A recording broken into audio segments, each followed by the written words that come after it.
has changed life as we know it across America. I'm declaring a public health emergency of international concern over the global outbreak of novel coronavirus. Well, coronaviruses are a large family of viruses. They have the largest RNA genome. And RNA, unlike DNA, is less stable, and there's a lot of changes that occur quite easily, which makes it very easy for these viruses to adapt and to modify. This is how COVID-19 is spread. Through air currents potentially carrying microscopic droplets full of coronavirus. When we talk, breathe, or cough. Confirmed cases right now have now topped 1 million. The CDC recommending Americans wear masks in public. Mask on. In the warm, humid space between your mouth and the mask, those larger droplets don't have time to evaporate, and they can be captured by common fabrics. They've become the symbol of the pandemic, as well as the isolation that it's brought. Face masks. Studies show that they can help protect us from the coronavirus as we go about our daily lives. It says nothing. It does say something. It doesn't have words on it, but it makes a statement. When you wear a mask, you say, I respect you. The race between infection and injection is on. But immunizing the global population against COVID-19 presents an unprecedented challenge. Never tried to vaccinate an entire planet as fast as they're trying to do it.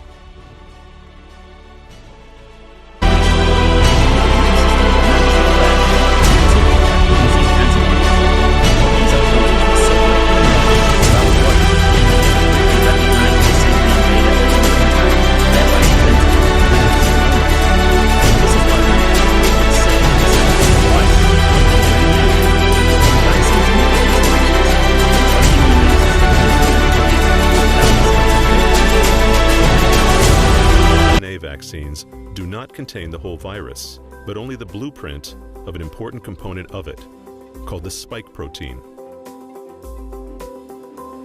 With the vaccine, only this blueprint, a short piece of RNA, enters our body without altering our genetic code. This small RNA sequence, when injected into the muscle, initiates the production of spike proteins, and then it degrades.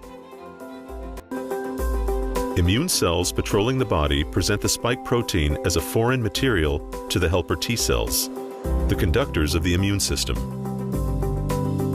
These T cells alert the executors of the immune reaction, the killer cells, and the antibody-producing cells.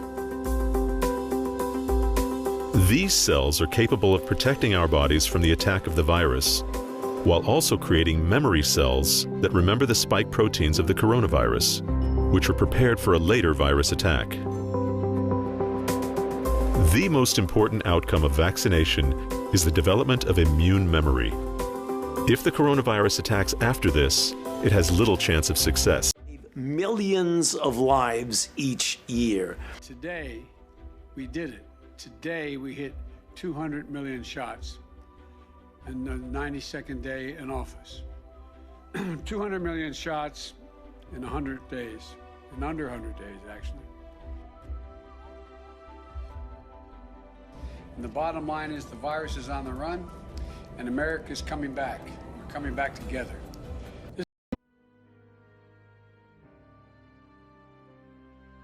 Enough vaccine for every American who wants one. The problem is, millions don't. Well, I'm not getting the vaccine because I'm honestly not scared of the virus. I don't trust the vaccine at all. Bells are sounding, and the only way to turn them off is for more people to get vaccinated. It is simple as that.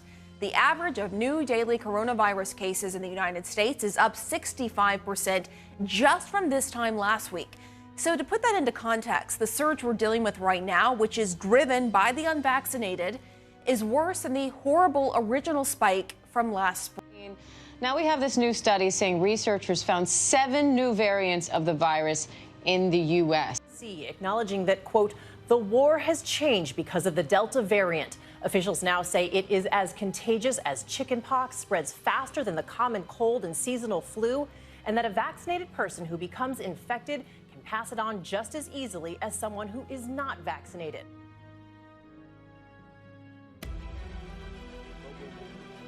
Some pain and suffering in the future because we're seeing the cases go up, which is the reason why we keep saying over and over again, the solution to this is get vaccinated, and this would not be happening.